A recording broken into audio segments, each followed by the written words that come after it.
हाँ, हम आज फिजिक्स के एक चैप्टर थर्मोडायनामिक्स को थोड़ा पढ़ेंगे। थर्मोडायनामिक्स थर्मोडायनामिक्स वो ब्रांच है फिजिक्स का जहाँ पर हम मेनली हीट और टेम्परेचर के बारे में पढ़ते हैं। तो इनके यहाँ पर क्या पढ़ते हैं, हीट और टेम्परेचर के बारे में पढ़ते हैं। हीट एंड टेम्परेचर नाम से ही समझ आता है।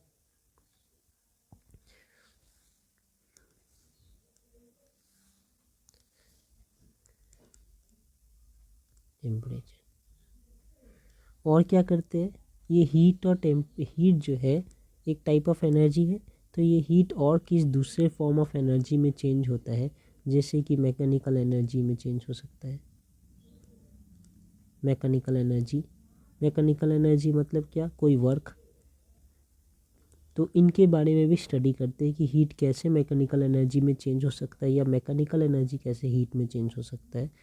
और ये सारी स्टडीज़ जो है वो थर्मोडायनामिक्स के अंदर आते हैं। और ये जो थर्मोडायनामिक्स है ये बिल्कुल मॉलिक्यूलर लेवल पे या माइक्रोस्कोपिक लेवल पे नहीं है, ये मैक्रोस्कोपिक लेवल पे है। मतलब जब भी हम कंसीडर करेंगे तो किसी बॉडी, ऐसे बॉडी, कोई ऑब्जेक्ट, इस टाइप के वर्ड्स को यूज करेंगे, ना कि मॉलिक्यूल, एटॉम, इस टाइप के लेवल पे। तो ये एक बात समझने की है। अब थर्मोडायनामिक्स और आगे पढ़े इसके पहले हम देखते हैं कि कोई एक बॉडी जो है उसे हम कहते हैं कि थर्मोडायनामिक इक्विलिब्रियम में है। मतलब थर्मोडायनामिक्स के नज़र से ये बॉडी इक्विलिब्रियम में है। मतलब अब ये बॉडी में कुछ भी हीट या टेम्परेचर का चेंज ऐसा वैसा कुछ नहीं हो रहा थर्मोडायनामिक्स के नज़र से। और एक नज़रिया होता है मैकेनिक्स का, जो हम लोग अभी तक पढ़ के आए थे, न्यूटन्स लॉ और फोर्स, ये वो, वर्क डन, एनर्जी, पावर, ये सब। तो जब मैकेनिक्स के नज़रिए से देखें कि एक बॉडी मैकेनिकल इक्विलिब्रियम पे है, इसका मतलब कि इस बॉडी पे नेट फोर्स जो अप्लाई हो रहा है वो जीरो है। मतलब ये नीचे की तरफ भी जा रहा है तो ऊपर की तरफ भी कोई फोर्स लग रहा है, ये सारे फोर्स, नेट फोर्स मिलाकर जीरो है। तब मैं कहता हूँ कि ये बॉडी जो है ये मैकेनिकल इक्विलिब्रियम पे है मैकेनिक्स के नज़र से। वहीं अगर मैं थर्मल इक्विलिब्रियम की बात करूँ तो एक बॉडी को मैं कहूँगा कि ये बॉडी थर्मल इक्विलिब्रियम में है जब ये बॉडी से इस बॉडी का जो टेम्परेचर है ये अब इसके सराउंडिंग के टेम्परेचर से इक्वल हो जाए। मान लीजिए ये बॉडी का टेम्परेचर T1 है और इनका जो सराउंडिंग है, आसपास के जो जगह है वहाँ का भी टेम्परेचर T1 है। तो अब ये दोनों, मतलब ये बॉडी जो है थर्मल इक्विलिब्रियम में आ गया है, किसके साथ, विद दी सराउंडिंग के साथ। अगर इनका टेम्परेचर T1 है लेकिन सराउंडिंग का टेम्परेचर कुछ और है, T2 है, वो T1 बड़ा हो सकता है, टू बड़ा हो सकता है, कुछ भी हो सकता है, लेकिन डिफरेंस तो है ना। तो जब भी इस टेम्परेचर का डिफरेंस होगा तब ये हमारा बॉडी, मैं कहूँगा, थर्मल इक्विलिब्रियम में नहीं है। Compare to whom, to the surrounding, to another body. ये सराउंडिंग की जगह कुछ दूसरे बॉडी भी हो सकते हैं कि मैं एक बॉडी ऐसा और दूसरे बॉडी को इसके साथ लगा कर रखा हूँ। एक बॉडी का T1 है, दूसरे बॉडी का T2 है। तो क्या ये थर्मल इक्विलिब्रियम में? आंसर नहीं, ये दो बॉडी एक दूसरे के साथ थर्मल इक्विलिब्रियम नहीं है। अगर सराउंडिंग भी यहाँ प्रेजेंट है और सराउंडिंग का कुछ और ही टेम्परेचर है, मान लीजिए T3 है, तो ना तो ये बॉडी T3 के साथ है, सराउंडिंग के साथ इक्विलिब्रियम में है, और ना ही इस बॉडी के साथ है। लेकिन अगर सराउंडिंग का टेम्परेचर मैं मान लेता हूँ कि T3 की जगह सराउंडिंग का टेम्परेचर T1 है, तो क्या कह सकते हैं कि ये हमारा जो बॉडी है, वो पहला बॉडी ये इस सराउंडिंग के साथ थर्मल इक्विलिब्रियम में है, लेकिन ये सेकंड बॉडी के साथ थर्मल इक्विलिब्रियम में नहीं है। वही ये सेकंड बॉडी जो है वो भी सराउंडिंग के साथ थर्मल इक्विलिब्रियम में नहीं है। तो ये हमारा एक कंसेप्ट आया थर्मल इक्विलिब्रियम का। जो थर्मोडायनामिक्स में जो इक्विलिब्रियम क्या है उसे हम थर्मल इक्विलिब्रियम कह देते हैं। तो यहाँ पे मैकेनिक्स में जो है वो मैकेनिकल इक्विलिब्रियम होता है, और यहाँ पर जो है वो थर्मल इक्विलिब्रियम होता है।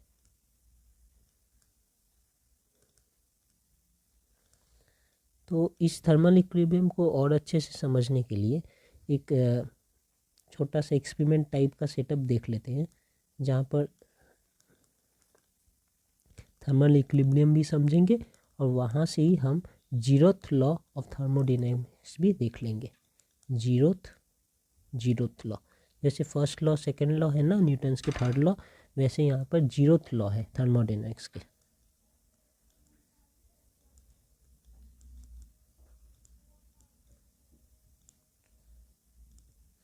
क्या है थर्मल इक्विलिब्रियम? मान लेते हैं कि एक बॉडी है जिनका नाम ए है, ठीक है, एक दूसरा बॉडी है जिनका नाम बी है। अब ये बॉडी एक ऐसे कंटेनर के अंदर बंद है जिसके अंदर से हीट या मास कुछ भी बाहर नहीं आ सकता, एनर्जी। जैसे कि हम एक बॉडी जानते हैं ना, थर्मस, जिसमें पानी गर्म का गर्म रहता है और ठंडा का ठंडा रहता है। क्यों? क्योंकि उसके भीतर से कुछ भी एनर्जी बाहर नहीं आ सकता, ना ही पानी कोई मास क्वांटिटी बाहर आ सकता है। तो ये एक ऐसे इंक्लोजर में बंद है। अब इनका टेम्परेचर मैं मान लेता हूँ कि ये बॉडी ए है ना, तो टेम्परेचर भी इनका TA है। तो अब अगर कोई पूछे कि क्या ये बॉडी थर्मल इक्विलिब्रियम में है सराउंडिंग के साथ, तो इनका आंसर आपको लग सकता है कि ना, ये तो थर्मल इक्विलिब्रियम नहीं है। लेकिन बात है कि इनका जो भी टेम्परेचर है या हीट है इनके अंदर, क्या ये सराउंडिंग के साथ चेंज हो सकता है? जवाब है नहीं। जब तक इस टाइप का एक वॉल लगा है तो यहाँ से बाहर और बाहर से अंदर कुछ नहीं आ सकता। तो क्योंकि ये नहीं आ सकता, हम कह देंगे कि ये इक्विलिब्रियम में ही है, क्योंकि इसमें अब ट्रांसफ़र होने वाली कोई बात नहीं है। मैंने एक बॉडी लगा कर इसे रोक दिया है पूरा, ठीक है। दूसरी तरफ यहाँ एक और बॉडी है, इनको भी मैंने यहाँ से कंटेनर से ऐसे एक बाहर से एक सील लगा कर इसे मैं रोक दिया हूँ पूरा। इनका टेम्परेचर ले लेते हैं TB। तो क्या ये TB सराउंडिंग के साथ इक्विलिब्रियम में है? एक्चुअली तो TB का टेम्परेचर अलग है, सराउंडिंग का अलग है। लेकिन क्या हीट ट्रांसफ़र हो सकता है यहाँ से वहाँ या बाहर से अंदर? नहीं हो सकता, कि जब तक ये ऐसा एक सराउंडिंग इंक्लोजर लगा है इसमें तो नहीं हो सकता। तो ये भी जो है आउटसाइड के साथ इक्विलिब्रियम में है, ठीक है। लेकिन क्या ये बॉडी TA और मैं TB की बात करूँ, क्या ये एक दूसरे के साथ इक्विलिब्रियम में है? तो ये TA टेम्परेचर है, ये TB टेम्परेचर है। जब तक ऐसा एक वॉल लगा है, ना यहाँ से हीट यहाँ जा सकता, ना यहाँ से हीट यहाँ जा सकता, तो मैं कह सकता हूँ कि तब भी ये दोनों एक दूसरे के साथ इक्विलिब्रियम, क्योंकि अब कोई हीट ट्रांसफ़र इन दोनों में भी नहीं हो रहा। तो ये भी कह सकते हैं, ठीक है। अब क्या है, अगर मैं इस टाइप के वॉल को हटाकर एक ऐसा वॉल लगा दूं बाहर से,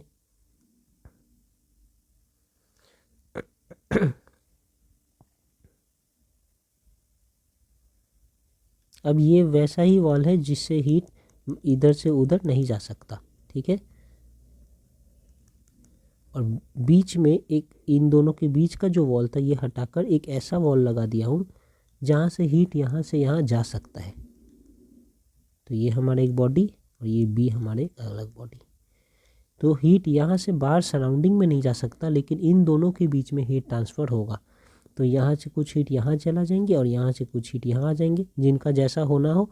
अगर ये ज़्यादा गर्म है तो यहाँ से हीट इधर चला जाएंगे, और अगर ये ज़्यादा गर्म है तो इधर जाएंगे। ये दो एरो से ये दिखाना चाह रहा हूँ कि आपस में इनका हीट एक्सचेंज होगा, और तब तक होगा जब तक इनका जो टेम्परेचर TA और इनका जो टेम्परेचर TB था दोनों इक्वल ना हो जाए।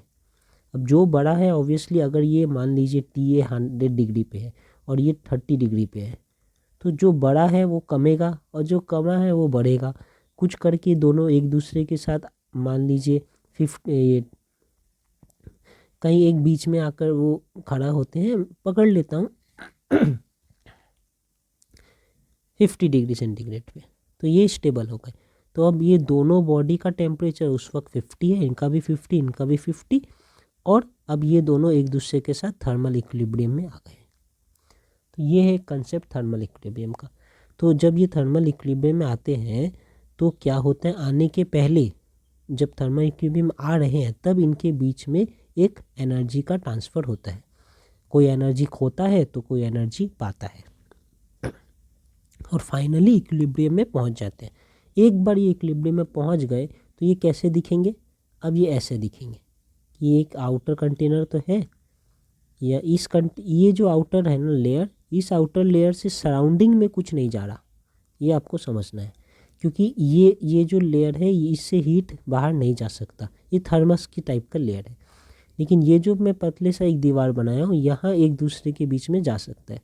तो कुछ देर के बाद इनका जो टेम्परेचर होगा इनका भी वही टेम्परेचर हो जाएगा, और होने के बाद इन दोनों का टेम्परेचर कॉमन टेम्परेचर आ जाएगा। मैं पकड़ लेता हूँ ये कॉमन टेम्परेचर TC है। अब ये TC में दोनों एग्जिस्ट करते हैं और इस टेम्परेचर में इन दोनों के बीच में कोई भी हीट ट्रांसफ़र नहीं होगा, कोई भी एनर्जी ट्रांसफ़र नहीं होगा। तब मैं कहूँगा कि ये A और B जो है एक दूसरे के साथ थर्मल इक्विलिब्रियम में आ गए हैं। ठीक है, यहाँ का क्या था, इनका एक अपना एनर्जी है, बाहर से कुछ नहीं आ सकता, अंदर से कुछ बाहर नहीं जा सकता। क्योंकि अब इनके बीच में कोई हीट ट्रांसफ़र नहीं हो पा रहा है क्योंकि एक वॉल लगा है। एक्चुअली टेम्परेचर अलग है लेकिन वॉल लगा है इसलिए ट्रांसफ़र नहीं हो पा रहा। तो ये बेसिकली एक इक्विलिब्रियम में है, इसमें कुछ भी चेंज नहीं आ रहा। ठीक है ना, इनके एनर्जी में कुछ भी चेंज नहीं आ रहा। यहाँ भी सेम केस है कि इनका टेम्परेचर सराउंडिंग के टेम्परेचर से अलग है, लेकिन क्योंकि एक बड़ा सा वॉल है जिससे हीट ट्रांसमिट नहीं हो सकता, तो उस वॉल के कारण अब इनका इंटरनल एनर्जी भी चेंज नहीं हो रहा। इनका जो अंदर का एनर्जी है खुद का वो चेंज नहीं हो रहा, बाहर कुछ नहीं जा रहा, बाहर से अंदर कुछ नहीं आ रहा। देयरफॉर ये भी एक इक्विलिब्रियम में बैठा है चुपचाप। लेकिन जब ऐसे वॉल लगा दिए हैं तो इनका तो बाहर से कुछ लेना देना नहीं है, लेकिन आपस में ये एक दूसरे के बीच में एनर्जी, जो मैं कह रहा हूँ कुछ जो हीट है इनके अंदर ये इसे दे देगा, या अगर ये कोल्ड है तो इनसे ले लेगा, कुछ भी आदान प्रदान करे, लेकिन इनके बीच में एनर्जी का ट्रांसफ़र हो रहा है। और कब तक होता रहेगा, जब तक ये TA और TB मिलकर कोई एक कॉमन टेम्परेचर पे नहीं आ जाए। वो कॉमन टेम्परेचर में TC ले लिया हूँ फॉर टाइम बिंग। तो अब इस TC टेम्परेचर में जब ये आ गए हैं दोनों A और B, तब इनके बीच में अब कोई भी एनर्जी का आदान प्रदान नहीं हो रहा। जिसका एनर्जी जितना बढ़ना था बढ़ चुका, जिसका एनर्जी जितना घटना था घट चुका। अब इनके बीच में कोई एनर्जी ट्रांसफ़र नहीं हो रहा, टेम्परेचर भी दोनों का सेम हो चुका है। देयरफॉर अब मैं कहूँगा कि ये A और B जो है एक दूसरे के साथ थर्मल इक्विलिब्रियम में एग्जिस्ट करते हैं। तो इक्विलिब्रियम कब कब आता है, जब जब कोई टेम्परेचर में चेंज नहीं हो रहा होता, तो ये एक इक्विलिब्रियम में रहता है, थर्मल इक्विलिब्रियम में रह रहा है, जब तक इनके टेम्परेचर में कोई चेंज नहीं हो रहा होता। यहाँ पर क्यों चेंज नहीं हो रहा, क्योंकि एक वॉल लगा है इसलिए चेंज नहीं होने दे रहा है ये। और यहाँ पर क्यों नहीं चेंज हो रहा, क्योंकि ऑलरेडी चेंज होकर अब इनका टेम्परेचर सेम हो चुका है, इसलिए चेंज नहीं हो रहा। देयरफॉर अब ये A और B थर्मल इक्विलिब्रियम में है। लेकिन जब चेंज हो रहा था उस दौरान ये थर्मल इक्विलिब्रियम में नहीं थे और इनका एनर्जी जो है चेंज हो रहा था। तो ये सब कह सकते हैं कि थर्मल इक्विलिब्रियम का मतलब है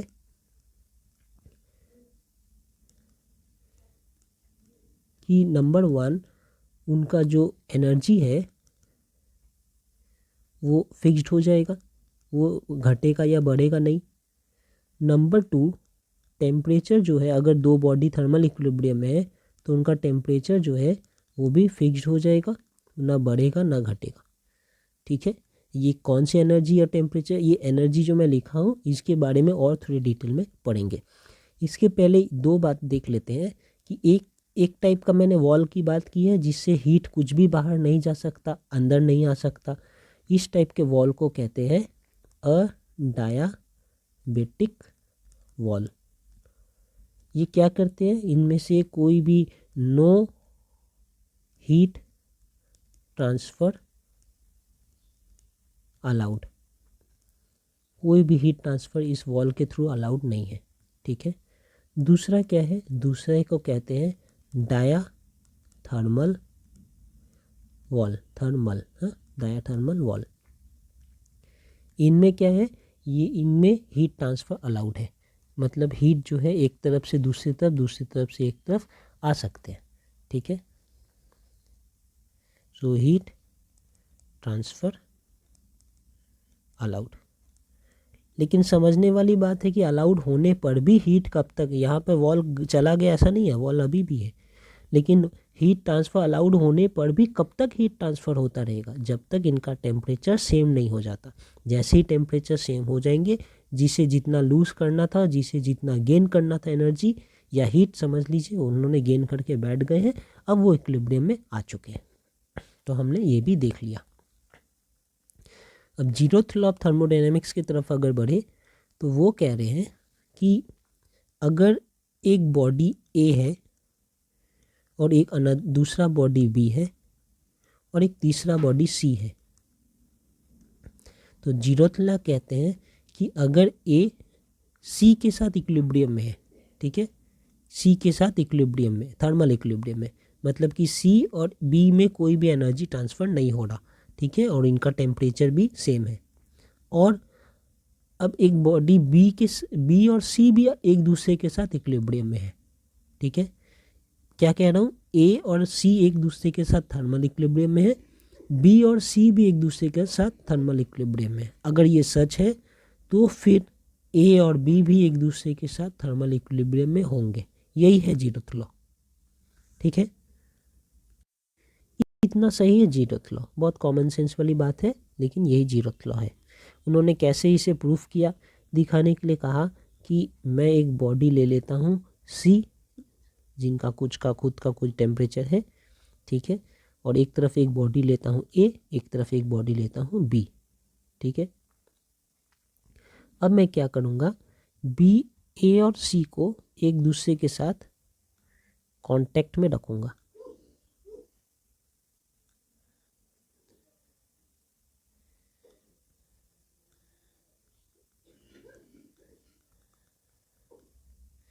क्या है, ए और सी, देखिए ये सटा है ना, मतलब डायाथर्मल वॉल है यहाँ पर, यहाँ पर एक डायाथर्मल वॉल है जो एनर्जी ट्रांसफ़र अलाउ करता है, और यहाँ भी बी और सी भी सटा है, ये भी एक डायाथर्मल वॉल है जो एनर्जी ट्रांसफ़र अलाउ करता है। लेकिन जो ए और बी के बीच में वॉल है, ये डायबेटिक वॉल है जो एक दूसरे के बीच में एनर्जी ट्रांसफ़र अलाउ नहीं करता। तो क्या होगा, मैं देखूंगा कि थोड़ी देर बाद ए और सी एक दूसरे के साथ इक्विलिब्रियम में आ जाएंगे ना, इनका जो भी टेम्परेचर होगा इनके साथ एक्सचेंज कर करके वो इक्विलिब्रियम में आ जाएंगे। और सिर्फ ये नहीं, इनके साथ भी जो टेम्परेचर डिफरेंस होगा वो भी थोड़ी देर तक अपने बीच में एनर्जी ट्रांसफ़र कर करके एक सेम एनर्जी लेवल पे और सेम टेम्परेचर पे ये ए और बी और सी भी आ जाएंगे, और यहाँ पर ए और सी भी आ जाएंगे। जब ये हो जाएंगे एक दूसरे के साथ इक्विलिब्रियम में, जैसे ये पहले नहीं थे लेकिन अब हो गए, वैसे ये ए बी सी पहले इक्विलिब्रियम में नहीं थे, लेकिन ए और सी को मैंने एक साथ टच कर दिया और बी और सी को भी मैंने एक साथ टच कर दिया, तो अब ये ए और सी और यहाँ बी और सी, ये दोनों अब एक दूसरे के साथ इक्विलिब्रियम में आ गए।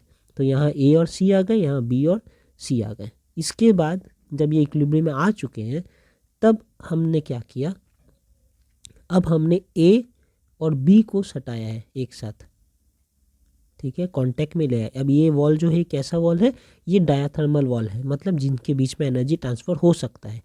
और हमने ए और सी के बीच में और ए और बी के बीच में, ये इस जगह पे हमने रख दिया अब अडायबेटिक वॉल, कि अब ए और सी और बी और सी के बीच में कोई एनर्जी ट्रांसफ़र नहीं हो सकता, लेकिन ए और बी के बीच में हो सकता है।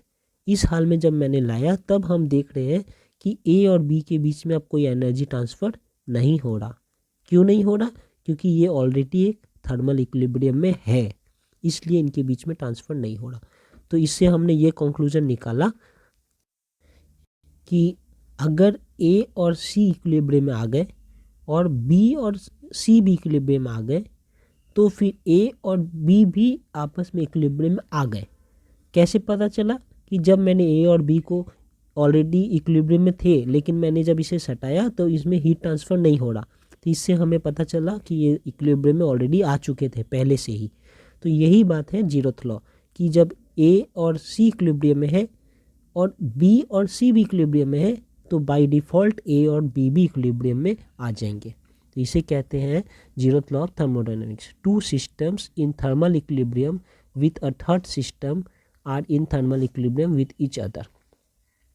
Two system if is in thermal equilibrium with a third system, then they are in thermal equilibrium with each other. ठीक है, यही है जीरोथ लॉ। आगे देखते हैं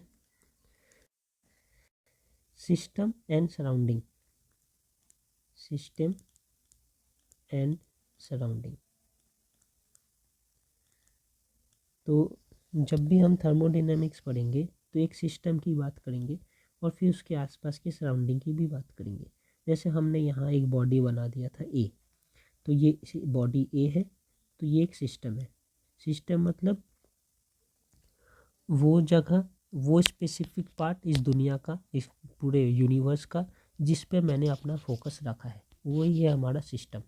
तो मैंने अभी अपना फोकस, अपना कंसिडरेशन, इन्वेस्टिगेशन इतने स्पेस पे कर रहा हूँ, तो ये हमारा सिस्टम है। इसको छोड़कर बाकी पूरे दुनिया का, पूरे यूनिवर्स का जितना भी स्पेस है, एवरीथिंग इज सराउंडिंग। ये एक समझने वाली बात है। तो यहाँ पर भी अगर मैं इस टाइप का सिस्टम लेता हूँ, ये सिस्टम है और इसे मैंने ऐसे बंद कर दिया एक के अंदर, तो ये फिर सिस्टम, ये एक पूरा ही एक सिस्टम हो गया। अब ये इनका सराउंडिंग है, इस सराउंडिंग के साथ ये पूरा कट हो गया। तो सिस्टम ये है और उनको सराउंडिंग है। सिस्टम मतलब हुआ वो that part of universe which is under investigation, जिनके ऊपर हम बात कर रहे हैं। और सराउंडिंग, सराउंडिंग है everything, everything in the universe except system. System को छोड़कर जितनी भी कुछ है यूनिवर्स में, दैट इज सराउंडिंग। अब सिस्टम और सराउंडिंग जब जान लिए है, तो हमें ये समझना है कि basically 3 type of system possible है। एक है ओपन सिस्टम, एक है क्लोज सिस्टम, हमने इनमें से कुछ पढ़ भी चुके हैं, और एक है isolated system. Isolated system, open system कैसे कहते हैं? ये ओपन सिस्टम है, जैसे ये खुला रखा है, कोई आकर यहाँ बाहर से कुछ एनर्जी इसमें दे सकता है, इनमें से कुछ ले सकता है, प्लस इनका जो मास है या मटेरियल है, कुछ मटेरियल भी यहाँ से काट कर लेकर बाहर जा सकता है, या बाहर से कुछ लाकर इसके ऊपर रख कर इसका मास या मटेरियल जो है वो बढ़ा सकता है। तो यहाँ कह सकते हैं कि exchange of energy and matter दोनों ही पॉसिबल है यहाँ पर। अब हमने यहाँ पर देखा था एक डायाथर्मल वॉल लगाया था मैंने, हाँ, तो इस डायाथर्मल वॉल से कारण क्या हो रहा था, यहाँ से हीट तो जा सकता है, लेकिन कोई मास या कोई मैटर यहाँ से यहाँ नहीं जा सकता था, क्योंकि एक वॉल लगा है। हीट पास करने, डायाथर्मल वॉल का क्या प्रॉपर्टी था कि ये हीट अलाउ कर रहा है ट्रांसफ़र, लेकिन मास ट्रांसफ़र अलाउ नहीं कर रहा। तो यहाँ पर एक्सचेंज ऑफ एनर्जी जो है वो अलाउड है, मैटर अलाउड नहीं है। एंड आइसोलेटेड सिस्टम में क्या है, exchange of neither energy nor matter. जैसे कि अडायबिटिक वॉल जब मैंने लगा दिया था इस सिस्टम के चारों तरफ, तो ये सिस्टम एक आइसोलेटेड सिस्टम बन गया। अब इस वॉल के कारण ना तो इस सिस्टम से मैं कोई मैटर निकाल के बाहर ला सकता हूँ, ना तो इस सिस्टम से कोई एनर्जी निकल के बाहर आ सकता है, ना तो इस सिस्टम में मैं कोई एनर्जी दे सकता हूँ, ना तो इस सिस्टम में मैं कोई मैटर दे सकता हूँ। देयरफॉर इस टाइप के सिस्टम को हम कहेंगे आइसोलेटेड सिस्टम। जिस सिस्टम में एनर्जी जो है वो अलाउड है, जैसे कि एक सिस्टम मैंने बनाया, इसके चारों तरफ मैंने एक अडायबिटिक वॉल लगा दिया, ठीक है, इस टाइप के, ठीक है ना, अडायबिटिक वॉल। तो ये हो गया हमारा आइसोलेटेड सिस्टम।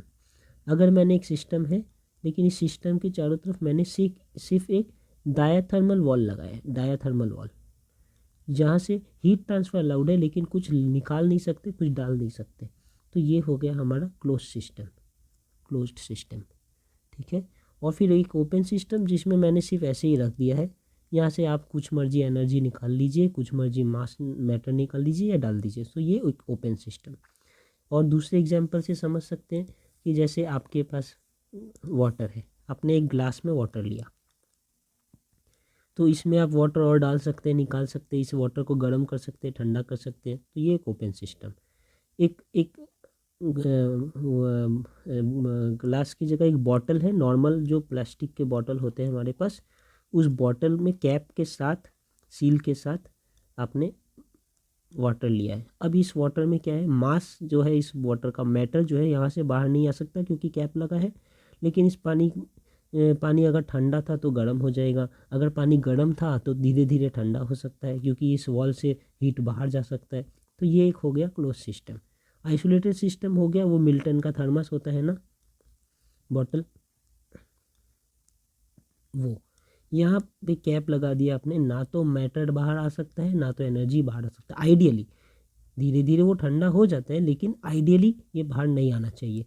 तो therefore it is an isolated system. तो ऐसे हमने 3 सिस्टम के बारे में पढ़ लिए। ठीक है, अब हम यहाँ thermodynamic state, thermodynamic state variable और उनके टाइप्स पढ़ लेते हैं। क्या? Thermodynamic states. क्या कहना चाह रही थर्मोडायनामिक स्टेट? मतलब सीधी सी बात है, स्टेट मतलब हाल, किस हाल में है। तो हमारा एक सिस्टम किस थर्मोडायनामिक्स के नज़र से किस हाल में है, वही है उनका थर्मोडायनामिक स्टेट। तो थर्मोडायनामिक्स के नज़र से ये सिस्टम किस हाल में है, ये जानने के लिए तो मुझे कुछ पता होना चाहिए इसके बारे में। जैसे कि इसका टेम्परेचर क्या है, इसका प्रेशर क्या है, इसका वॉल्यूम क्या है, इसके एनर्जी का क्या हाल है, जिसे मैं फ़िलहाल यू से डिनोट करता हूँ, बाद में बताऊँगा कि ये यू क्या है। फिर इनका हीट क्या है, इनमें कितना हीट है, जिसे मैं क्यू से डिनोट कर रहा हूँ। वर्क अगर है, किसी ने इस पे सिस्टम पे कुछ काम करके रखा है, सिस्टम को प्रेशर देकर चाप कर इसे कंप्रेस कर दिया है, या सिस्टम को टान कर एक्सपेंड कर दिया, बड़ा कर दिया, तो कुछ वर्क करके रखा है कुछ। तो ये सारे पैरामीटर्स हैं जिससे मुझे पता चलेगा कि ये सिस्टम का क्या हाल है। फिर मैं डिसाइड करूँगा कि दूसरे सिस्टम का क्या हाल है। क्या ये दोनों हाल क्या एक जैसे हैं? अगर ये दोनों हाल एक जैसे हैं तो ये दोनों सिस्टम जो है थर्मोडायनामिक्स इक्विलिब्रियम में है या थर्मल इक्विलिब्रियम में है। तो ये होता है सिस्टम का थर्मोडायनामिक स्टेट। मतलब state of thermodynamic system at any point is described bye properties of the system. अब ये प्रॉपर्टीज़ क्या है? जैसे कि टेम्परेचर, वॉल्यूम, प्रेशर, ये सारे इनके प्रॉपर्टीज़ हैं। तो स्टेट तो समझ आया कि उनका एक कंडीशन है कि वो किस हाल में है, स्टेट। ठीक है ये। अब प्रॉपर्टीज़ क्या है? तो वो आते हैं थर्मोडायनामिक्स स्टेट वेरिएबल में। मतलब वो वेरिएबल्स जो इनका स्टेट डिटरमाइन करता है कि ये किस हाल में है। ठीक है, तो thermodynamic state variables, state variables तो हमने ऊपर लिख ही रखा है। तो ये टेम्परेचर, प्रेशर, वॉल्यूम, इसे हम मैंने क्या कहा था, ये है इंटरनल एनर्जी। इंटरनल एनर्जी क्या होता है अभी देखेंगे। ये है हमारा हीट, ये हमारा वर्क। तो ये सारे जो होते हैं ये स्टेट वेरिएबल्स होते हैं। तो स्टेट वेरिएबल्स क्या है? वो वेरिएबल्स जिनके इंफॉर्मेशन, जिनके नॉलेज से मुझे ये पता चलेगा कि हमारा थर्मोडायनामिक्स जो है वो इक्विलिब्रियम में है या नहीं है, या किस हाल में है, किस स्टेट में है हमारा थर्मोडायनामिक्स। ये होता है स्टेट वेरिएबल्स। ओके, यहाँ पर स्टेट वेरिएबल्स जो है 2 टाइप्स के होते हैं। ठीक है, एक स्टेट वेरिएबल का टाइप है इंटेंसिव और दूसरा है एक्सटेंसिव। ठीक है, इंटेंसिव और एक्सटेंसिव। ठीक है, तो एक इंटेंसिव क्या है, एक्सटेंसिव क्या है? तो इंटेंसिव जो ऐसे हैं जो does not indicate the size of the system, does not indicate the size of the system, उसे हम कहते हैं एक इंटेंसिव। जो सिस्टम के साइज के बारे में कुछ इंडिकेशन नहीं देते हैं। जैसे कि अब ये क्या है, जैसे कि एग्जाम्पल है इनका टेम्परेचर, प्रेशर, फिर एक और एग्जाम्पल लिख सकते हैं डेंसिटी। हमारा सिस्टम चाहे छोटा हो या बड़ा हो, उनका अगर एक सिस्टम है, ठीक है, इतना बड़ा, ये मैं कहता हूँ कि ये अभी टी टेम्परेचर पे है तो अगर मैं इसे काट कर दो हिस्से कर दूँ, तो ये एक छोटा यहाँ, एक छोटा यहाँ, क्या इनका टेम्परेचर अलग अलग हो जाएगा? नहीं, ये भी अभी टी में ही है। अगर ये पी प्रेशर पे है, मैं कहता हूँ इसे मैं काट कर छोटा छोटा कर दूँ, तो क्या इनका प्रेशर अलग हो जाएगा? ना, ये अभी भी पी पे है, ये अभी भी पी पे है। डेंसिटी की बात करूँ तो चाहे मैं इसे जितने भी टुकड़े कर दूँ, इनके डेंसिटी सेम रहेंगे। तो ये सारे पैरामीटर्स जो होते हैं, ये सारे वेरिएबल्स जो होते हैं, उसे हम कहते हैं इंटेंसिव वेरिएबल्स जो साइज के बारे पे कुछ इंडिकेशन नहीं देते। लेकिन एक्सटेंसिव वेरिएबल क्या होते हैं? वो इंडिकेट्स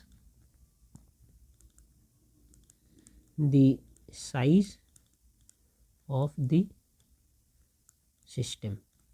तो जिस सिस्टम के बारे में हम बात करें, उस सिस्टम के साइज को इंडिकेट कहते हैं। इनका एग्जाम्पल क्या होगा? इनका एग्जाम्पल होता है इंटरनल एनर्जी यू, इनका एग्जाम्पल होता है वॉल्यूम, इनका एग्जाम्पल आप लिख सकते हैं मास। ठीक है, ये सब इनके एग्जाम्पल्स हैं। कैसे कि एक सिस्टम है इतना बड़ा, मैंने उसे काट कर दो हिस्से में कर दिया, तो क्या इनका वॉल्यूम सेम रहेगा? ये पूरे का वॉल्यूम कैपिटल वी था, अब मैं छोटे छोटे कर दिया हूँ दो, तो इनका वॉल्यूम भी V/2 हो गया। क्या इनका मास सेम रहेगा? ना, मास भी M/2 हो गया। ठीक है ना। इंटरनल एनर्जी क्या है डिस्क्राइब करते हैं, लेकिन इनका इंटरनल एनर्जी भी सेम नहीं होगा, वो भी हाफ हो जाएंगे। तो ऐसे वेरिएबल्स जो साइज़ पे डिपेंड करते हैं, साइज़ छोटे होने पे उनका क्वांटिटी, उनका वैल्यू कम हो जाएगा, साइज़ बड़े होने से वैल्यू बढ़ जाएगा, तो वो सब एक्सटेंसिव है। और बाकी जो साइज़ पे डिपेंड नहीं करते उसे हम इंटेंसिव कहते हैं। ठीक है। अब चले आते हैं state of equation of states पे। इक्वेशन ऑफ स्टेट वो क्या है? इक्वेशन ऑफ स्टेट, अभी हमने कितने सारे स्टेट्स पढ़े थे ना, वेरिएबल्स पढ़े थे, स्टेट वेरिएबल्स, ये सारे स्टेट वेरिएबल्स है। ठीक है, अब ये सारे स्टेट वेरिएबल्स भी आपस में इनका एक रिलेशन होता है, कुछ ना कुछ रिलेशन होता है, एक दूसरे के साथ कोई रिलेशन इस्टेब्लिश करते हैं। वही रिलेशन को ही हम इक्वेशन ऑफ स्टेट्स कहते हैं कि इनके बीच में क्या रिलेशन है। तो एक बहुत अच्छा इक्वेशन ऑफ स्टेट्स रिलेशन यही है, हम सब जानते हैं कि फॉर आइडियल गैस जो आइडियल गैस इक्वेशन है, PV इक्वल्स टू nRT, ये एक इक्वेशन ऑफ स्टेट है, जहाँ पर नीडलेस टू से P is the pressure, V is the volume, N is the number of moles, R is the universal gas constant and T is the temperature. तो ये हो गया हमारा एक इक्वेशन ऑफ स्टेट। वैसे और भी इक्वेशन ऑफ स्टेट्स है फिलहाल यही देखते हैं। फिर अब आ जाते हैं हम एक अच्छे टर्म्स पे जिनका नाम है इंटरनल एनर्जी। अब ये इंटरनल एनर्जी क्या है? कुछ नहीं, जैसे नाम सजेस्ट कर रहे हैं, इंटरनल एनर्जी मतलब अंदरूनी एनर्जी। कैसे कि हमारे पास एक बॉडी है, ठीक है, मैं कहा था पहले कि मैं एटॉमिक मॉलिक्यूल लेवल पे नहीं जाऊंगा, लेकिन समझने के लिए बोल रहा हूँ कि हमारे पास एक बॉडी है, वो क्या चीज़ से बना है? ऑब्वियसली इनके पास मॉलिक्यूल्स होंगे कुछ ना कुछ, बहुत सारे। ये मॉलिक्यूल्स को लेकर ये बॉडी बना है, ठीक है। अब आप सोचिए कि ये हर एक मॉलिक्यूल में क्या है? कुछ काइनेटिक एनर्जी है, क्योंकि ये मूव कर रहे हैं, इधर उधर भाग रहे हैं, और कुछ पोटेंशियल एनर्जी है। अब ये काइनेटिक एनर्जी क्यों है मैं बता दिया, because of intermolecular, because of molecular motion कह सकते हैं, मॉलिक्यूलर मोशन तो ये मॉलिक्यूल सब मूव करते हैं ना इनमें, इसलिए काइनेटिक एनर्जी है। और इनमें पोटेंशियल एनर्जी क्यों है? पोटेंशियल एनर्जी इसलिए है because of intermolecular configuration. Intermolecular ये क्या होता है? कॉन्फ़िगरेशन।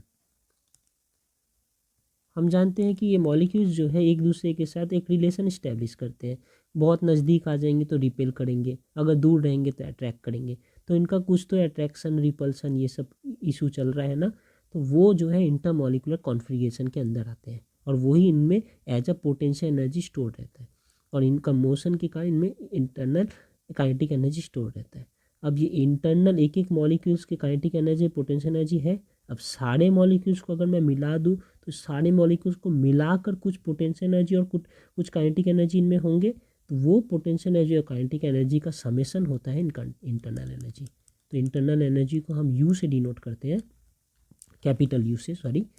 तो capital U is equals to summation of, कह सकते हैं sum of kinetic energy plus potential energy of all molecules.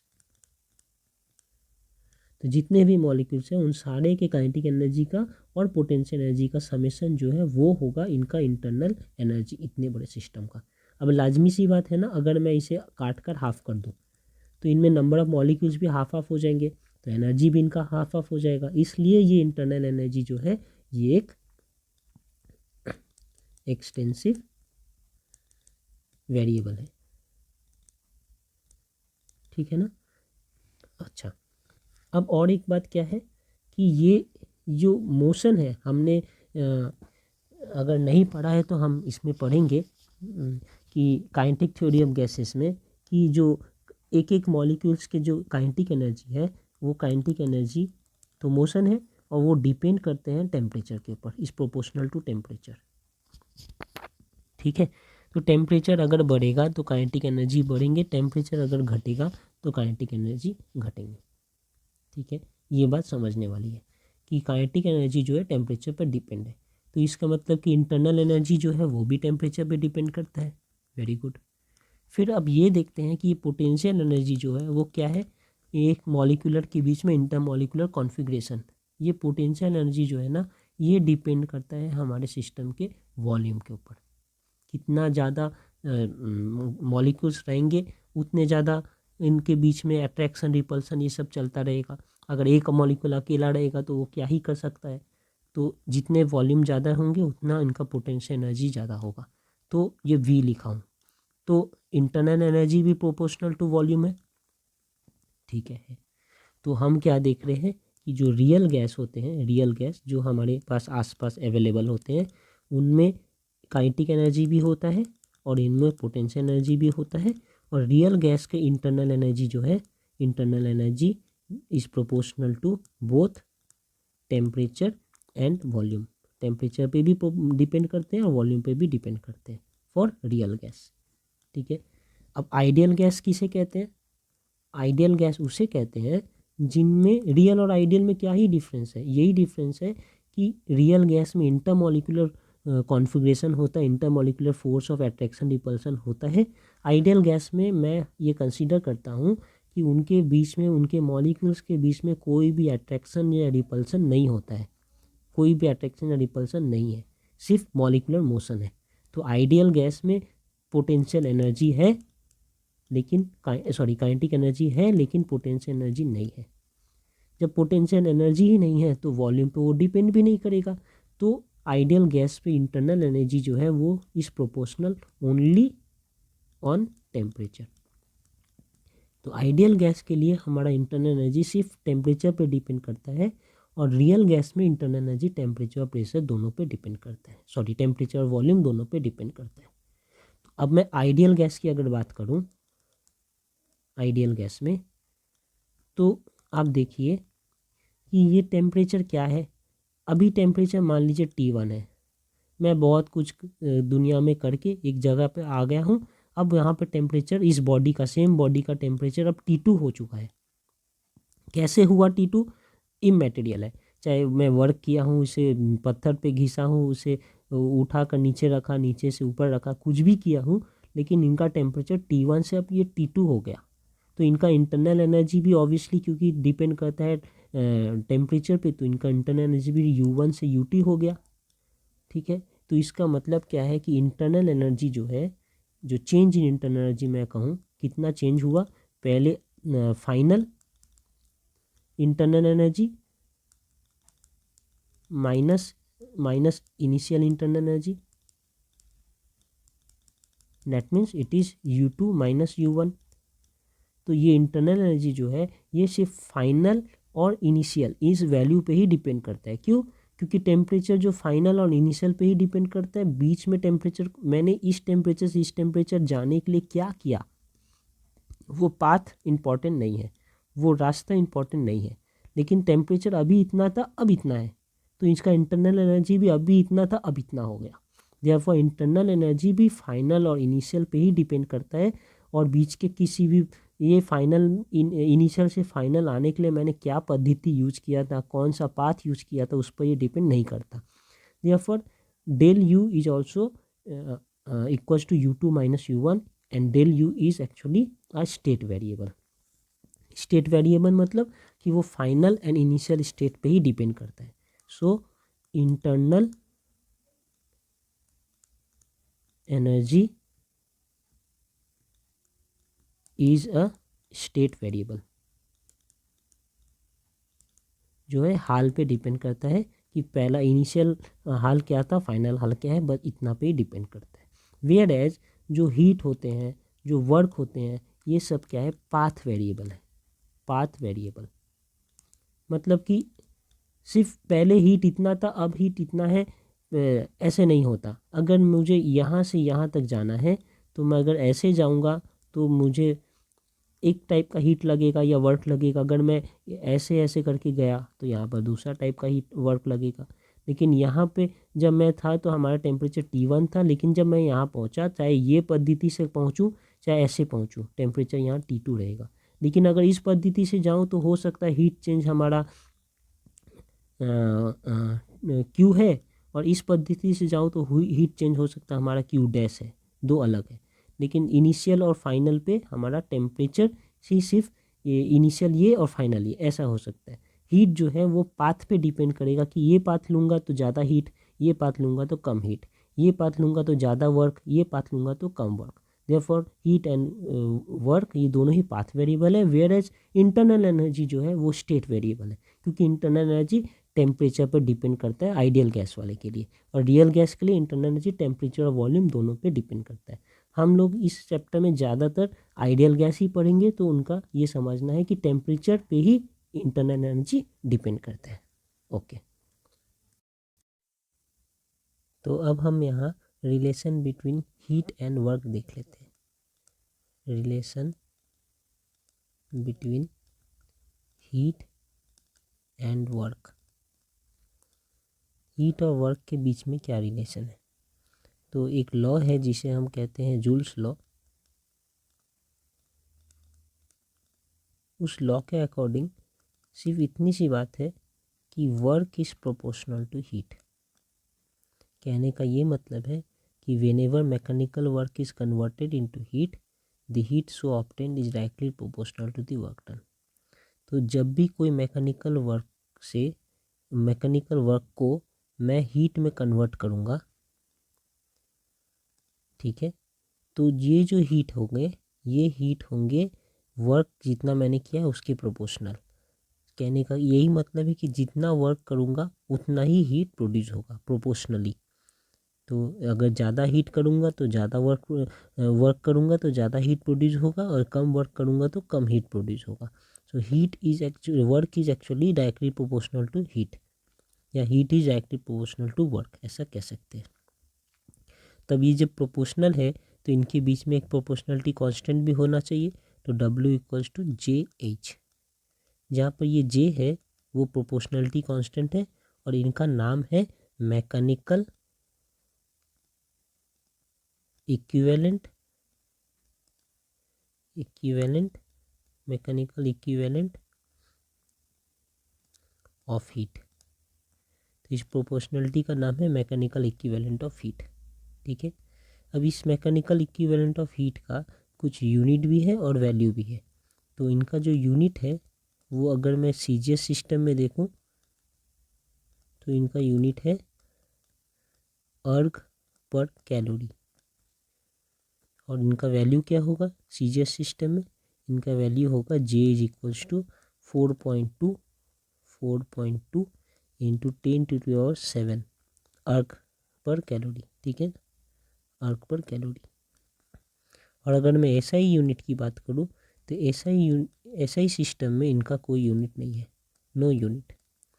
अब ये कैसा हो गया, क्योंकि SI यूनिट में ये J होता क्या है, J इज इक्वल्स टू, यहाँ से लिख सकते हैं ना W/H। SI यूनिट में हीट का यूनिट भी जूल है, वर्क का यूनिट भी जूल है, और इस हीट का यूनिट भी जूल है। दोनों की यूनिट जूल होने के कारण जूल जूल कैंसिल हो जाएंगे, तो इनका यूनिट नहीं रहेगा। और J की वैल्यू जो है वो भी 1 होता है SI यूनिट में। मतलब इन SI यूनिट के केस में अगर मैं लिखूं तो इन SI सिस्टम मैं कह सकता हूँ W is equals to H, क्योंकि J तो 1 है और उनका कोई यूनिट भी नहीं है, तो W इक्वल्स टू H। इसका क्या मतलब हो रहा है कि SI सिस्टम में जितना वर्क करूँगा पूरा ही हीट है, जितना हीट है पूरा ही वर्क है। तो एक डायरेक्ट रिलेशन बनता है कि जितना हीट उतना ही वर्क, जितना वर्क उतना ही हीट। तो हीट और वर्क को मैं आपस में एक दूसरे को समझ सकता हूँ कि जो हीट वही वर्क है, जो वर्क है वही हीट है, और इनका जूल भी, इनका यूनिट जो है वो भी जूल है। तो इतने बैकग्राउंड के साथ अब हम यहाँ पढ़ेंगे फर्स्ट लॉ ऑफ थर्मोडायनामिक्स।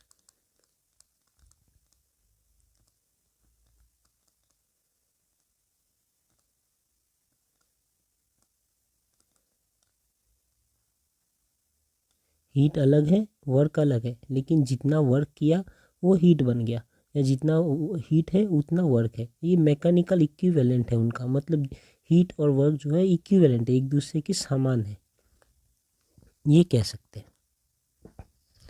अब हम पढ़ते हैं फर्स्ट लॉ ऑफ थर्मोडायनामिक्स। तो फर्स्ट लॉ ऑफ थर्मोडायनामिक्स यहीं से आ रहा है ऊपर वाले से, कि whenever mechanical energy is converted into heat और heat is converted into mechanical energy and exact equivalence exist within them. उनके बीच में एक इक्विवेलेंट एग्जिस्ट करता है कि वर्क और हीट के बीच में क्या रिलेशन है, वो इक्विवेलेंट एग्जिस्ट करता है। वही थर्मोडायनामिक्स का फर्स्ट लॉ है। तो whenever mechanical energy is converted into heat or heat is converted into mechanical energy, जब भी ऐसा होता है उनके बीच में एक एग्जैक्ट इक्विवेलेंस एक एग्जिस्ट करता है, and exact equivalence exist between them. तो और अच्छे से अगर इसे बोले तो ये समझ सकते हैं ये बेसिकली क्या है। ये बेसिकली एनर्जी कन्वर्सन का एक तरीका है, जो हम लोग ने पढ़ा है ना कि conservation of energy, energy can not be created और डिस्ट्रॉयड, सिर्फ एक फॉर्म से दूसरे फॉर्म में कन्वर्ट होता है। तो वही यहाँ पे कह रहे हैं कि हीट एनर्जी जो है मैकेनिकल एनर्जी या मैकेनिकल एनर्जी हीट एनर्जी में कन्वर्ट हो रहा है। तो ये बेसिकली एक कंजर्वेशन ऑफ एनर्जी का ही एक स्वरूप है, एक फॉर्म है। और इससे हम किस तरीके से बोल सकते हैं, एक अच्छा तरीका इसे एक्सप्लेन करने का, दैट अगर कोई सिस्टम ऐसा है जिस पे हम हीट सप्लाई कर सकते हैं और जो कुछ वर्क भी कर सकता है, समझ रहे हैं मैं क्या बोल रहा हूँ, कि पहले स्टेटमेंट देख लेते हैं कि if some quantity of heat is supplied to a system capable of doing external work, if some quantity of heat is supplied to a system capable of doing external work। तो क्या लिखा मैंने कि अगर मैंने कुछ क्वांटिटी ऑफ हीट सप्लाई किया एक सिस्टम में जो एक्सटर्नल वर्क करने की क्षमता रखता हो, ऐसे एक सिस्टम में मैंने एक्सटर्नल हीट सप्लाई किया है बाहर से, ठीक है, तब क्या होगा, then the quantity of heat absorbed by the system is equal to the sum of the increase in the internal energy of the system and the external work done by the system।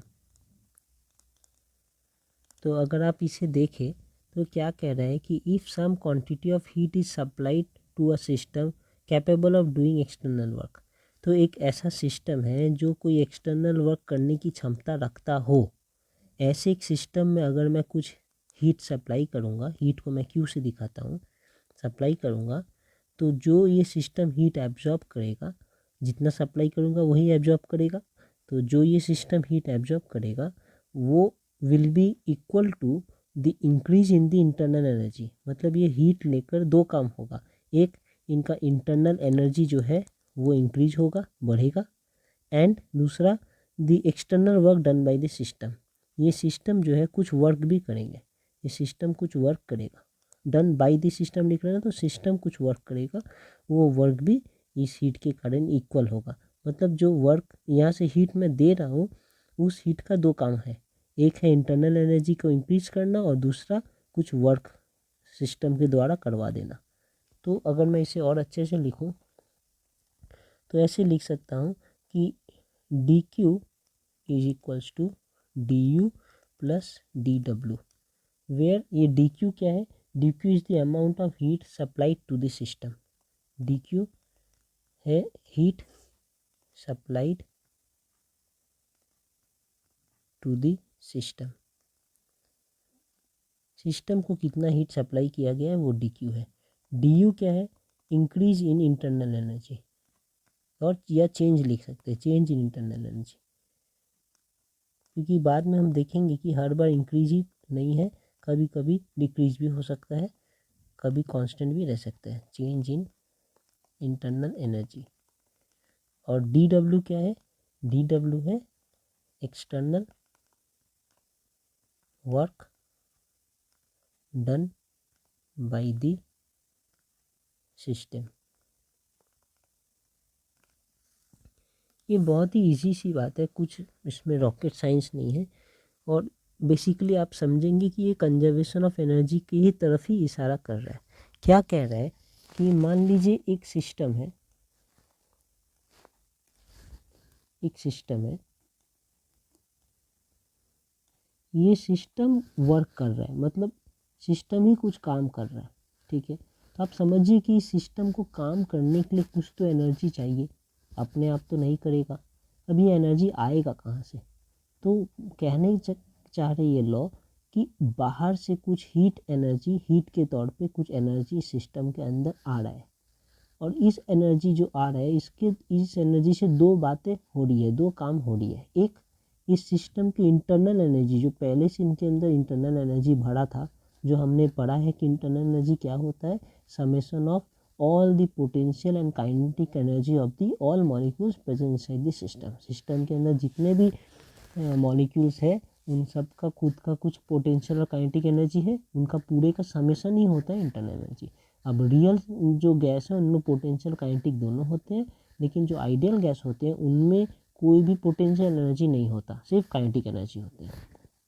तो इतनी सारी बात तो हमें पहले वाले video से ही पता है। तो ये जो हीट इस सिस्टम में जा रहा है वो दो काम करेंगे, नंबर वन इंटरनल एनर्जी को बढ़ा देंगे, और नंबर टू ये वर्क करवाएंगे इस सिस्टम से, ये सिस्टम कुछ वर्क आउटपुट में दे देगा।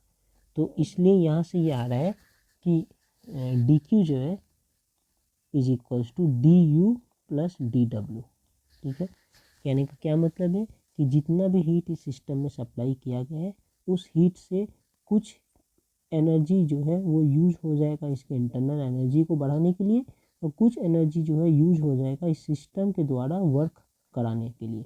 तो सिस्टम जो वर्क करेगा उसके लिए जो एनर्जी लगेंगे वो या इस क्यू से आएगा, और कुछ एनर्जी जो है इंटरनल एनर्जी बढ़ाने में खर्च हो जाएंगे। तो ये जो हीट सप्लाई हुआ है, ये जो एनर्जी सप्लाई हुआ है, इस एनर्जी से कुछ पार्ट जो है उनका इंटरनल एनर्जी बढ़ाने में लग गया और बाकी पार्ट से सिस्टम ने वर्क कर दिया। ठीक है, तो ये है क्या, बेसिकली कंजर्वेशन ऑफ एनर्जी का ही एक फॉर्म है। अब ऐसे देख सकते हैं इसे कि एक, अब ये जो है ना ये अलग अलग सिस्टम पे सब पे एप्लीकेबल है, लेकिन मेनली हम जब देखते हैं ना ये, तो हम गैस पे देखते हैं, और भी अच्छे से बोल सकते हैं कि आइडियल गैसेस पे देखते हैं कि कैसे ये सब काम करते हैं। इससे समझने के लिए और अच्छे से एक ऐसे सिस्टम ले लेते हैं जो एक पिस्टन है और एक सिलेंडर है। ठीक है, ये एक पिस्टन है, एक सिलेंडर है, भीतर में इसके गैस भरे हैं, यहाँ पर गैस है। ठीक है, आप खुद सोच कर देखिए, ये गैस है तो गैस के अंदर मॉलिक्यूल्स है, तो मॉलिक्यूल्स है तो उनका कुछ रैंडम मूव कर रहे होंगे। ये आइडियल गैस है तो सिर्फ काइनेटिक एनर्जी है वो इधर रैंडम मूव कर रहे हैं, मतलब इनका कुछ इंटरनल एनर्जी भी है इनके अंदर, जिसे हम किससे डिनोट करेंगे, अब से हम इंटरनल एनर्जी को यू से डिनोट करेंगे। तो इसके अंदर इंटरनल एनर्जी है यू। हमने अब क्या किया, कुछ हीट यहाँ से सप्लाई किया, बाहर से मैंने कुछ हीट इसके अंदर डाला। ये हीट से क्या होगा, इंटरनल, क्योंकि हीट के कारण इनका टेम्परेचर बढ़ेगा तो ये मॉलिक्यूल सारे और ज़ोर ज़ोर से इधर उधर भागने लगेंगे, तो उनके कारण इनका इंटरनल एनर्जी, काइनेटिक एनर्जी बढ़ेगा, तो अल्टीमेटली इंटरनल एनर्जी बढ़ेगा। ये एक हिस्सा है। और क्या सिर्फ इंटरनल एनर्जी बढ़ेगा, नहीं, यहाँ पर और क्या हो रहा है, ये गैस जो है ना एक्सपेंड करेंगे। ठीक है, ये गैस एक्सपेंड करेगा, मतलब हीट के कारण ये गैस एक्सपेंड करेगा। तो जब एक्सपेंड करेगा तो इनका जो वॉल्यूम यहाँ पर इतना है ये बढ़कर और ज़्यादा हो जाएगा। तो मैं सोचता हूँ कि इन्होंने ये गैस एक्सपेंड करके पिस्टन को यहाँ तक ढकेल दिया। ठीक है, पिस्टन को अब यहाँ तक ढकेल दिया। अब हमारा पिस्टन जो है वहाँ नहीं रहकर अब यहाँ तक आ गया। ठीक है, इसका मतलब पहले यहाँ तक था पिस्टन, अब पिस्टन यहाँ तक आ गया। इतना जो है ये पिस्टन आगे आ गया। ठीक है, तो इसे अगर मैं पकड़ लूँ कि ये जो डिस्प्लेसमेंट हुआ है पिस्टन का, ये अगर dx है, ठीक है, तो वॉल्यूम इंक्रीज हुआ है, पिस्टन भी इधर गया है, ये पिस्टन को इधर भेजने के लिए कुछ तो वर्क किया गया था, कुछ तो एनर्जी खर्च हुआ है। तो इसी कार्यक्रम को बोलते हैं work done by the system. क्या था ये सिस्टम, क्या था, हमारा गैस एक सिस्टम था। इस सिस्टम ने क्या वर्क किया, इस पिस्टन को यहाँ से उठाकर यहाँ तक भेज दिया। तो सिलेंडर गैस ने वर्क किया, सिस्टम ने वर्क किया, और इस सिस्टम पिस्टन को यहाँ से यहाँ तक भेज दिया। तो इसके लिए जो वर्क हुआ है किसने किया, गैस ने किया। ये वर्क करने के लिए गैस ने एनर्जी कहाँ से लाया, यहाँ से लाया, इस क्यू से लाया। एज वेल एज गैस की इंटरनल एनर्जी भी इंक्रीज हो गए, मतलब इनके जो मॉलिक्यूल्स थे उनके भी मोशन इंक्रीज हो गए। तो यही बात यहाँ पर कह रहे हैं कि वर्क जो हम एक्सटर्नल एनर्जी सप्लाई करें, हीट सप्लाई करते हैं, वो एक पार्ट इनका यूज हो जाता है इंटरनल एनर्जी में, और बाकी यूज हो जाते हैं वर्क करने में सिस्टम के द्वारा। तो ये जो वर्क हुआ है सिस्टम से, ये हम ऐसे भी लिख सकते हैं कि वर्क क्या होता है हमें पता है ना, work is equals to force into displacement. Force क्या होता है, फोर्स होता है प्रेशर इनटू एरिया, क्योंकि प्रेशर होता है फोर्स पर यूनिट एरिया, तो उसके कारण लिख सकते हैं force equals to pressure into area. तो मैं लिख सकता हूँ force is equals to pressure into area into displacement. तो ये होता है वर्क। अब एक छोटा सा वर्क है, small work is equals to pressure into area into small displacement dx। ये जो स्मॉल डिस्प्लेसमेंट dx।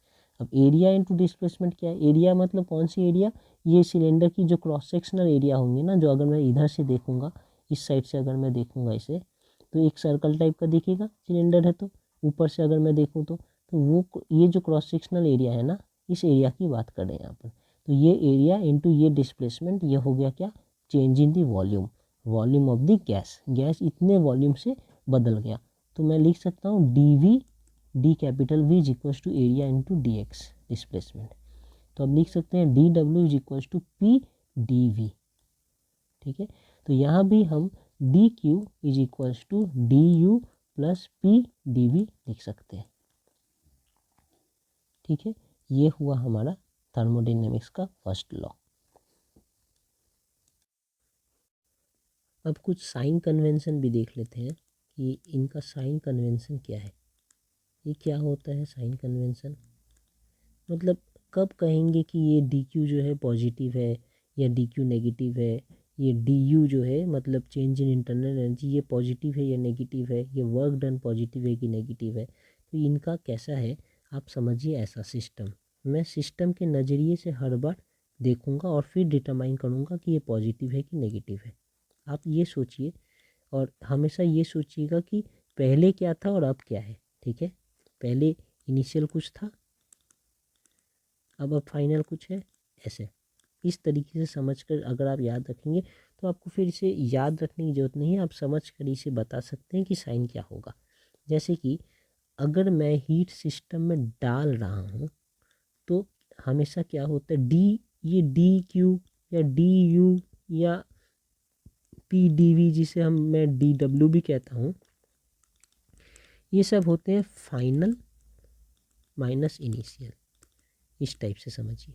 ठीक है, final minus initial, final minus initial. तो जब मैं हीट सिस्टम में डाल रहा हूँ, अपने अपने से बाहर से हीट में डाल रहा हूँ, तो पहले हीट कितना था, कुछ कम होगा, बाद में हीट बढ़कर ज़्यादा हो जाएगा। मतलब कि अगर मैं फाइनल माइनस इनिशियल करूँगा तो ज़्यादा माइनस छोटा मतलब एक्चुअली पॉजिटिव नंबर आएगा। तो मैं कह सकता हूँ कि डी क्यू जो है उसे पॉजिटिव कहेंगे when heat is supplied to the system. जब हीट सिस्टम में सप्लाई किया जा रहा है तो डी क्यू जो है वो पॉजिटिव है। उल्टा इसका, जब ये सिस्टम से हीट निकाल लिया जाएगा तो ये सिस्टम के नज़रिए से देखिए कि पहले हीट ज़्यादा था सिस्टम में, अब सिस्टम से हीट निकाल लिया गया है इसलिए अब हीट कम हो गया है सिस्टम में। तो फाइनल माइनस इनिशियल क्या होगा उस वक्त, नेगेटिव।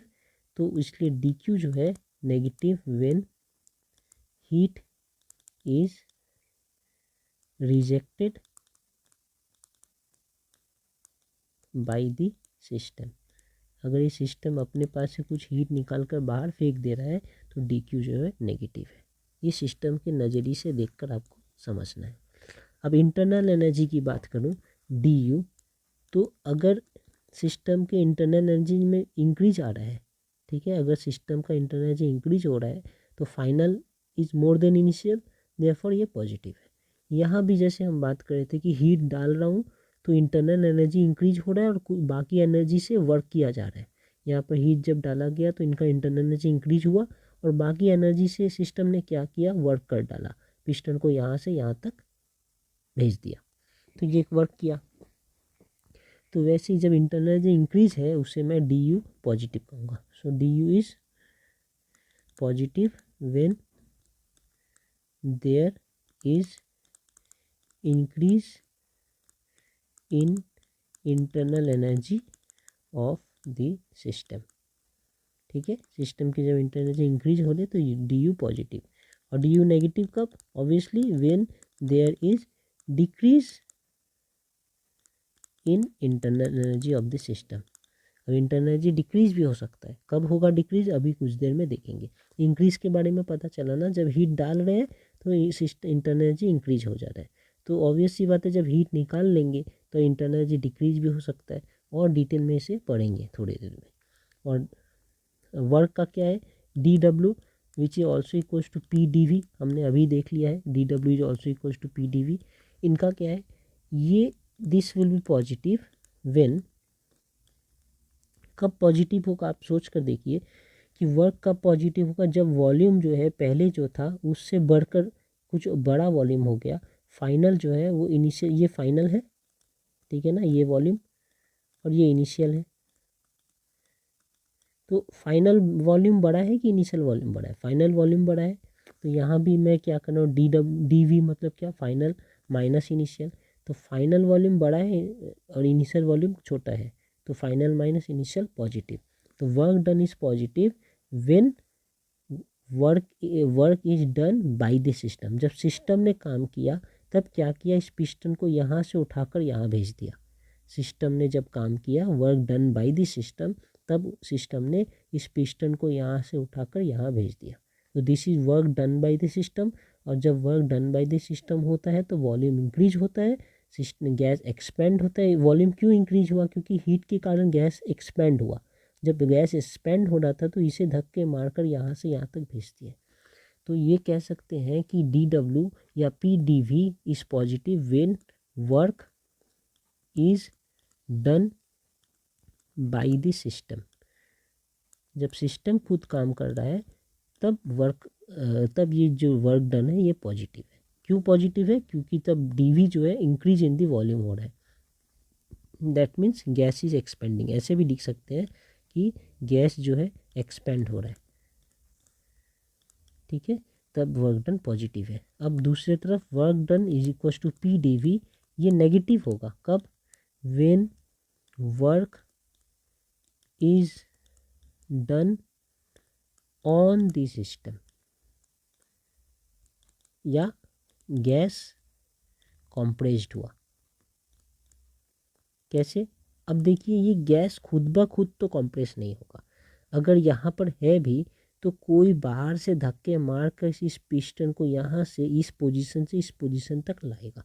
तो क्या हो रहा है कि बाहर से external work is done on the system, system पे काम किया जा रहा है। सिस्टम खुद इसे यहाँ से उठाकर यहाँ नहीं भेज रहा, बल्कि बाहर से कोई वर्क आकर इस पिस्टन को यहाँ से लेकर यहाँ लेकर जा रहा है। मतलब गैस को अल्टीमेटली कंप्रेस किया जा रहा है। तो जब ऐसा होगा तो बाहर से एनर्जी आ रहा है और वर्क कर रहा है सिस्टम पे, तब कहेंगे कि वर्क डन इज नेगेटिव। और दूसरे तरीके से देख सकते हैं कि पहले वॉल्यूम यहाँ तक प्रेस होने के बाद यहाँ तक आ गया, मतलब वॉल्यूम डिक्रीज हो गया, final is less than initial. तो जब वॉल्यूम डिक्रीज है, final is less than initial, तब वर्क डन इज नेगेटिव। तो इस तरीके से हम देख सकते हैं कि कब क्या नेगेटिव कब क्या पॉजिटिव होगा। हर चीज़ मुझे सिस्टम के नज़रिए से देखना है कि सिस्टम में वो बढ़ रहा है कि घट रहा है। अगर सिस्टम में उनका क्वांटिटी बढ़ रहा है तो पॉजिटिव, सिस्टम में अगर उनका क्वांटिटी घट रहा है तो नेगेटिव। That's all.